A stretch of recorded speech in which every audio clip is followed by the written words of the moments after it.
ये साप्ताहिक बाइबल का उपदेश Plainfield Christian science church independent से है, जो प्लेनफील्ड, न्यू जर्सी, अमेरिका में है। अधिक जानकारी के लिए कृपया हमारी वेबसाइट पर जाएं www.plainfieldcs.com। आपके अध्ययन के लिए ये पाठ रविवार 28 जून 2020 के लिए है। विषय क्रिश्चियन साइंस। स्वर्णपथ, निर्गमान। मैं तुम्हारा ठीक करने वाला यहोवा हूँ। उत्तरदायी अध्ययन, प्रकाशित वाक्य। फिर मैंने नए आकाश और नई पृथ्वी को देखा, क्योंकि पहला आकाश और पहली पृथ्वी जाती रही थी और समुद्र भी न रहा। फिर मैंने पवित्र नगर नए यरूशलेम को स्वर्ग पर से परमेश्वर के पास उतरते देखा, और वो उस दुल्हन के समान थे जिसने श्रृंगार किए हों। फिर मैंने सिंहासन में से किसी को ऊंचे शब्द से ये कहते सुना कि देख, परमेश्वर का डेरा मनुष्यों के बीच में है। वो उनके साथ डेरा करेगा, और वो उसके लोग होंगे, और परमेश्वर आप उनके साथ रहेगा और उनका परमेश्वर होगा। और वो उनकी आंखों के सब आंसू पोंछ डालेगा, और इसके बाद मृत्यु न रहेगी, और न शोक, न विलाप, न पीड़ा रहेगी। पहली बातें जाती रहें। फिर उसने मुझसे कहा, ये बातें पूरी हो गई हैं। मैं अल्फा और ओमेगा, आदि और अंत हूँ। मैं प्यासे को जीवन के जल के सौते में से सेंतिमंत पिलाऊंगा। जो विजय पाए वही इन वास्तुओं का वारिस होगा, और मैं उसका परमेश्वर हूँगा और वो मेरा पुत्र होगा। पाठ उपदेश बाइबल में से। भजन संहिता। हे मेरे मन, यहोवा को धन्य कह, और जो कुछ मुझ में है वो उसके पवित्र नाम को धन्य कहे। हे मेरे मन, यहोवा को धन्य कह, और उसके किसी उपकार को ना भूलना। वही तो तेरे सब अधर्म को क्षमा करता और तेरे सब रोगों को चंगा करता है। वही तो तेरे प्राण को नाश होने से बचा लेता और तेरे सर पर करुणा और दया का मुकुट बांधता है। वही तो तेरी लालसाओं को उत्तम पदार्थों से तिरपत करता है, जिससे तेरी जवानी उकाब के नियन नई हो जाती है। राजे। अराम के राजा का नमान नाम सेनापति अपने स्वामी की दृष्टि में बड़ा और प्रतिष्ठित पुरुष था, क्योंकि यहोवा ने उसके द्वारा अरामियों को विजय किया था, और ये शूरवीर था परंतु कोढ़ी था।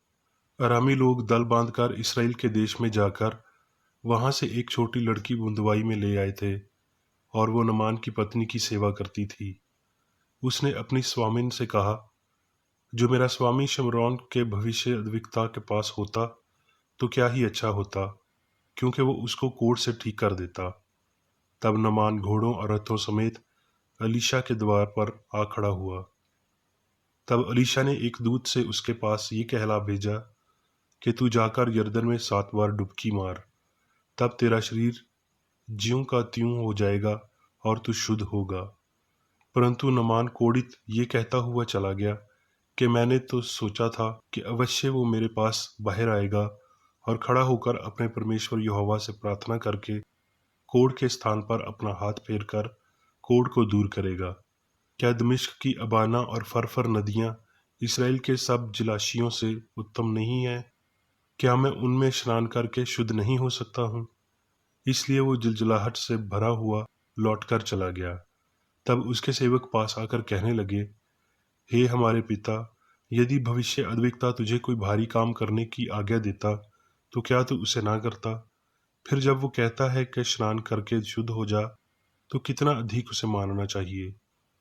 तब उसने परमेश्वर के भक्त के वचन के अनुसार यरदन को जाकर 7 बार डुबकी मारी, और उसका शरीर छोटे लड़के का सा हो गया और वो शुद्ध हो गया। तब वो अपने सब दल बल समेत परमेश्वर के भक्त के यहाँ लौट आया और उसके सम्मुख खड़ा होकर कहने लगा, सुन, अब मैंने जान लिया है, समस्त पृथ्वी में इसराइल को छोड़ और कहीं परमेश्वर नहीं है। इसलिए अब अपने दास की भेंट ग्रहण कर। मत्ती। और यीशु सारे गलील में फिरता हुआ उनकी सभाओं में उपदेश करता और राज्य का सुसमाचार प्रचार करता और लोगों की हर प्रकार की बीमारी और दुर्बलता को दूर करता रहा। और सारे सूरिया में उसका यश फैल गया और लोग सब बीमारों को, जो नए नए प्रकार की बीमारियों और दुखों में जकड़े हुए थे और जिनमें दुष्ट आत्माएं थीं, मिर्गी वालों और झोले के मारे हुओं को उसके पास लाए और उसने उन्हें ठीक किया। मत्ती। और देखो, एक कोढ़ी ने पास आकर उसे प्रणाम किया और कहा कि हे प्रभु, यदि तू चाहे तो मुझे शुद्ध कर सकता है। यीशु ने हाथ बढ़ाकर उसे छुआ और कहा, मैं चाहता हूं, तू शुद्ध हो जा। और वो तुरंत कोढ़ से शुद्ध हो गया। यीशु ने उससे कहा, देख, किसी से ना कहना, परंतु जाकर अपने आप को याजक को दिखला और जो चढ़ावा मूसा ने ठहराया है वो चढ़ा, ताकि उनके लिए गवाही हो। यूहन्ना। तोमा ने उससे कहा, हे प्रभु, हम नहीं जानते कि तू कहाँ जाता है, तो मार्ग कैसे जाने? यीशु ने उससे कहा, मार्ग और सच्चाई और जीवन मैं ही हूँ। बिना मेरे द्वारा कोई पिता के पास नहीं पहुंच सकता। यदि तुमने मुझे जाना होता तो मेरे पिता को भी जानते, और अब उसे जानते हो और उसे दिखा भी है। यदि तुम मुझसे प्रेम रखते हो तो मेरी आज्ञाओं को मानोगे। और मैं पिता से विनती करूंगा कि वो तुम्हें एक और सहायक दे, कि वो सर्वदा तुम्हारे साथ रहे, अर्थात सत्य का आत्मा, जिसे संसार ग्रहण नहीं कर सकता, क्योंकि वो ना उसे देखता है और ना उसे जानता है। तुम उसे जानते हो, क्योंकि वो तुम्हारे साथ रहता है और वो तुम में होगा। प्रकाशित वाक्य। फिर मैंने एक और बलि स्वर्गदूत को बादल ओढ़े हुए स्वर्ग से उतरते देखा। उसके सर पर मेघ धनुष था और उसका मुंह सूर्य का सा और उसके पांव आग के खंभे कैसे थे और उसके हाथ में एक छोटी सी खुली हुई पुस्तक थी। उसने अपना दाहिना पांव समंदर पर और बायां पृथ्वी पर रखा और ऐसे बड़े शब्द से चिल्लाया जैसा स्नेह गरजता है। और जिस शब्द करने वाले को मैंने स्वर्ग में सुना था, वो फिर मेरे साथ बातें करने लगा कि जा, जो स्वर्गदूत समुंदर और पृथ्वी पर खड़ा है, उसके हाथ की खुली हुई पुस्तक ले ले। और मैंने स्वर्गदूत के पास जाकर कहा, ये छोटी पुस्तक मुझे दे। और उसने मुझसे कहा, ले, इसे खा ले, और ये तेरा पेट कड़वा तो करेगी, पर तेरे मुंह में मधु सी मीठी लगेगी। सो मैं वो छोटी पुस्तक स्वर्गदूत के हाथ से लेकर खा गया। वो मेरे मुंह में मधु सी मीठी तो लगी, पर जब मैं उसे खा गया तो मेरा पेट कड़वा हो गया। तब मुझे ये कहा गया कि तुझे बहुत से लोगों और जातियों और भाषाओं और राजाओं पर फिर भविष्य अदवानी करना होगी। अब मैं मेरी बेकर रेड्डी द्वारा क्रिश्चियन साइंस की किताब विज्ञान और स्वस्थ शास्त्रों की कुंजी के साथ के साहस संबंधी अंश पढ़ूंगा। विज्ञान और स्वस्थ। क्रिश्चियन साइंस का शारीरिक उपचार अब परिणाम है। यीशु के समय के अनुसार ईश्वरीय सिद्धांत के संचालन से इससे पहले कि पाप और बीमारी मानवीय चेतना में अपनी वास्तविकता खो देते हैं और सिद्धभावक रूप से गायब हो जाते हैं और आवश्यक रूप से अंधेरा प्रकाश और पाप को सुधार के लिए जगह देता है। अब अतीत की तरह ये शक्तिशाली कार्य अलौकिक नहीं है, बल्कि सर्वोच्च प्राकृतिक हैं। वो इमैनुअल या भगवान हमारे साथ है का संकेत हैं। मानवीय चेतना में मौजूद एक दिव्य प्रभाव और खुद को दोहराते हुए अब जैसा कि वादा किया गया था आ रहा है कि बिंदुओं को छुटकारे का, अंधों को दृष्टि पाने का सुसमाचार प्रचार करूं और कुचले हुओं को छुड़ाऊं। शुरुआत से लेकर अंत तक पवित्र शास्त्र आत्मा मन की बात की विजय से भरपूर है। मूसा ने मन की शक्ति को उसके द्वारा सिद्ध किया, जिसे पुरुषों ने चमत्कार कहा। यशवा, एलिया और अलीशा ने भी किया। चर्च काउंसिल के वोट के रूप में निर्णय के रूप में क्या किया जाना चाहिए और पवित्र लेखन नहीं माना जाना चाहिए।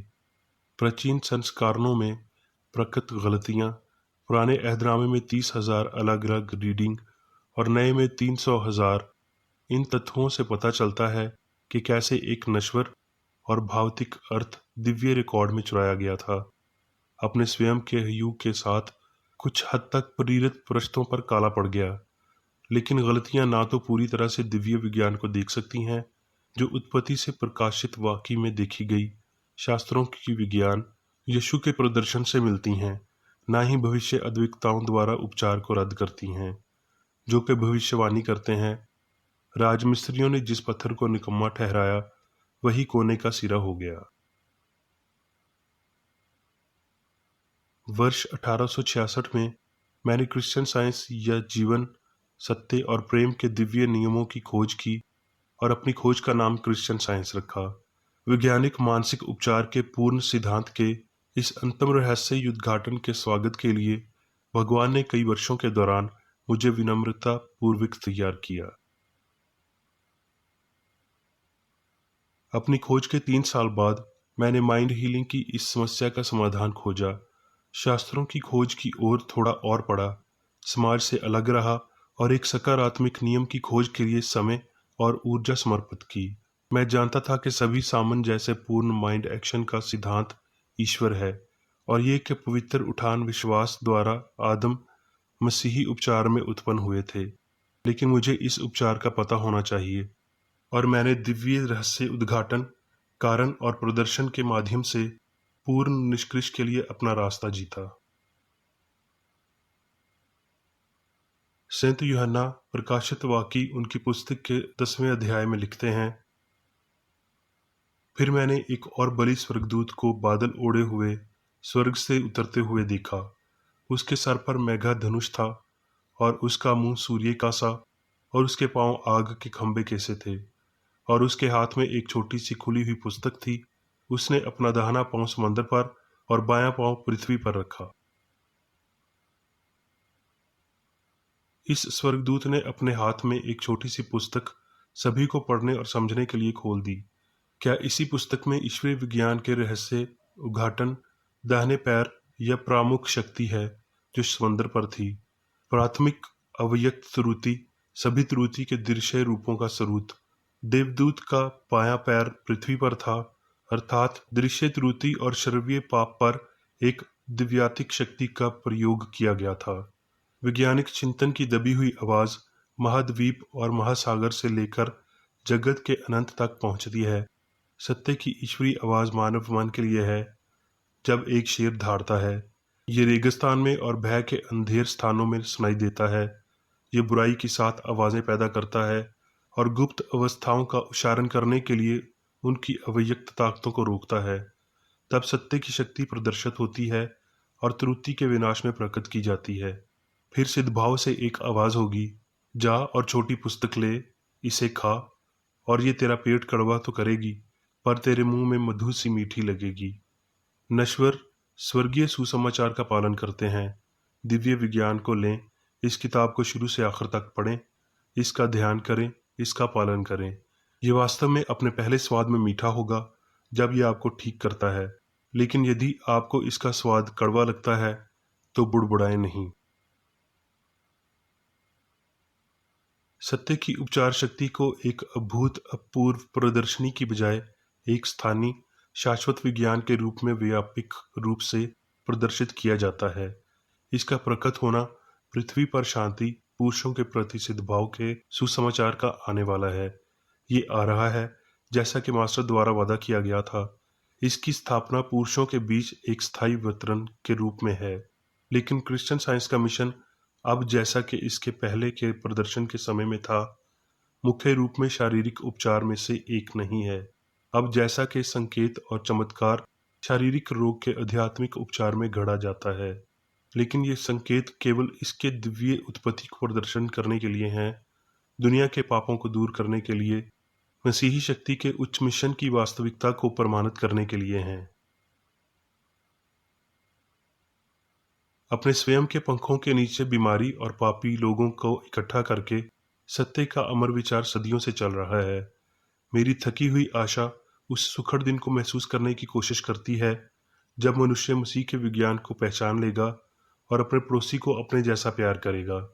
जब वो ईश्वर की सर्वशक्ति मान्यता और उस परमात्मा की उपचार शक्ति का एहसास करेगा जो उसने किया है और मानव जाति के लिए कर रहा है, वादे पूरे होंगे। दिव्य चिकित्सा के प्रकट होने का समय हर समय है, और जो कोई भी दिव्य विज्ञान की विधि पर अपने संसारिक स्तर को रखता है, वो अब मसीह के प्याला को पीता है, और वो मसीही उपचार की भावना और शक्ति से संपन्न है। संत यूहन्ना के शब्दों में, वो तुम्हें एक और सहायक देगा कि वो सर्वविदा तुम्हारे साथ रहे। इस सहायक को मैं क्रिश्चियन साइंस समझता हूँ। अब मैं मेरी बेकर रेडी द्वारा चर्च मैनुअल में दिए गए 3 दैनिक कर्तव्यों को पढ़ूंगा। दैनिक प्रार्थना। प्रत्येक दिन प्रार्थना करने के लिए इस चर्च के प्रत्येक सदस्य का कर्तव्य होगा, तुम्हारा राज्य आए, ईश्वरी सत्य, जीवन और प्रेम के शासन को मुझ में स्थापित कर और मुझ पर शासन कर, और तेरा वचन सभी मनुष्यों के स्नेह को समृद्ध कर सकता है और उन पर शासन कर। आदेशों और कर्तव्यों के लिए एक नियम। ना तो दुश्मनी और ना व्यक्तिगत लगाव मदर चर्च के सदस्यों के आदेशों और कर्तव्यों पर लागू करना चाहिए। विज्ञान में दिव्य प्रेम ही मनुष्य को नियंत्रित करता है, और एक क्रिश्चियन विज्ञानी प्यार की मीठी सुविधाओं को दर्शाता है। प्यार में डांटने पर, सच्चा भाईचारा, परोपकार और क्षमा में इस चर्च के सदस्यों को प्रतिदिन ध्यान रखना चाहिए, और सभी बुराई दूर करने, भविष्यवाणी, न्याय करने, निंदा करने, परामर्श देने, प्रभावित करने या गलत तरीके से प्रभावित होने से बचने के लिए प्रार्थना करनी चाहिए। कर्तव्य के प्रति सतर्कता। इस चर्च के प्रत्येक सदस्य का यह कर्तव्य होगा कि वो प्रतिदिन आक्रामक मानसिक सुझाव से बचाव करे और भूलकर भी ईश्वर, नेता और मानव जाति के प्रति अपने कर्तव्य की उपेक्षा नहीं करनी चाहिए। उनके कामों से उन्हें आंका जाएगा और वो उचित या निंदनीय होगा।